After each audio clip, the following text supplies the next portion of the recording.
Hello students, आज हम जो प्रैक्टिकल परफॉर्म करेंगे उसमें हमको बॉइलिंग पॉइंट डिटर्मिनेशन करना होगा. ठीक है. So the object is to determine the boiling point of the given sample acetic acid. किसका बॉइलिंग पॉइंट है? एसिटिक एसिड का. ठीक है. So first of all boiling point क्या होता है? बॉइलिंग पॉइंट वो टेम्परेचर होता है जब किसी भी सब्सटेंस का जो वेपर प्रेशर होता है वो ज़्यादा हो जाता है उसके ऊपर एटमॉस्फेरिक प्रेशर से. ठीक है. जब हम उसको हीट करते हैं, ठीक है, तो वो हो जाता है बॉइलिंग पॉइंट. सो बॉइलिंग पॉइंट डिटर्मिनेशन हम कैसे करेंगे ये हम पहले टेबल देख लेते हैं. ठीक है.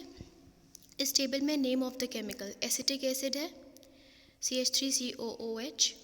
पहला T1 degree Celsius, T1 temperature हम रिकॉर्ड करेंगे. पहला टेम्परेचर उसमें क्या होगा? The temperature at which the bubble starts coming out. जब जो भी सब्सटेंस हमको जिसका बॉइलिंग पॉइंट पता करना है, ठीक है, उसको जब हम हीट करेंगे उसके ऑपरेटर्स के हिसाब से, तो जो पहली बबल्स जब उसकी दिखना शुरू होंगी, पहली बबल्स जब निकलना स्टार्ट होंगी, वो टेम्परेचर हम नोट डाउन करेंगे. वो हमारा T1 होगा. T2 क्या होगा? T2 एक ऐसा टेम्परेचर होगा जिस पे सारी बबल्स सब जो निकल जाती हैं और स्टॉप हो जाती हैं, फिर और बबल्स नहीं बनती हैं. ठीक है. T2. So we will take the average of these two temperature T1 upon T2 upon 2. ठीक है.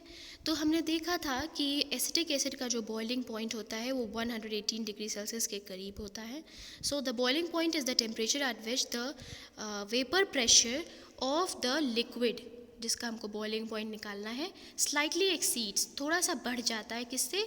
Atmospheric pressure above the liquid. उस लिक्विड के ऊपर जो एटमॉस्फेरिक प्रेशर है उससे, वो हमारा होता है बॉइलिंग पॉइंट. ठीक है. नाउ हम बॉइलिंग पॉइंट निकालते हैं एक एपरेटिस का यूज़ करते हुए जिसको हम बोलते हैं बॉइलिंग पॉइंट एपरेटिस. ठीक है. एज सच वो एपरेटिस हमने कंस्ट्रक्ट किया है खुद से. ठीक है. तो पहली बात तो हमारे पास, now we come to this boiling point apparatus. सबसे पहले तो हमको एक हीटिंग डिवाइस चाहिए होती है. We can make use of any heating device, be it hot plate, be it a Bunsen burner. ठीक है.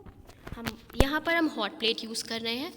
हॉट प्लेट के ऊपर ये हमारा रखा हुआ है, बीकर में लिक्विड हमने लिया है. ठीक है. जो कि वाटर लेंगे या तो लिक्विड पैराफिन लेंगे. ठीक है. एक हमारे पास टेस्ट ट्यूब है जिसमें हमें सैम्पल है हमारा, जिसका बॉइलिंग पॉइंट हम डिटर्मिन कर रहे हैं. ठीक है. जो कि एसिटिक एसिड है इसमें. उस टेस्ट ट्यूब को हमने थर्मोमीटर के साथ जॉइन करके रखा हुआ है. ठीक है. थर्मोमीटर है साथ में जो कि बॉइलिंग पॉइंट रिकॉर्ड करेगा. हमारे पास टेस्ट ट्यूब के अंदर एक कैपिलरी ट्यूब है जिसमें कि हमने कैपिलरी ट्यूब को इंसर्ट किया है. ठीक है. कैपिलरी ट्यूब को हमने इंसर्ट किया हुआ है. कैपिलरी ट्यूब के अंदर से जब पहले बबल्स हमको दिखेंगे, शुरू होंगे, वो हमारा T1 हो जाएगा टेम्परेचर. और जब बबल्स स्टॉप हो जाएंगे बनना, वो हमारा T2 हो जाएगा टेम्परेचर. ठीक है. सो फिर जो भी टेम्परेचर आएगा T1 और T2, वो हमें थर्मोमीटर की हेल्प से रिकॉर्ड कर लेना है. और फिर that will be the boiling point of acetic acid. ठीक है.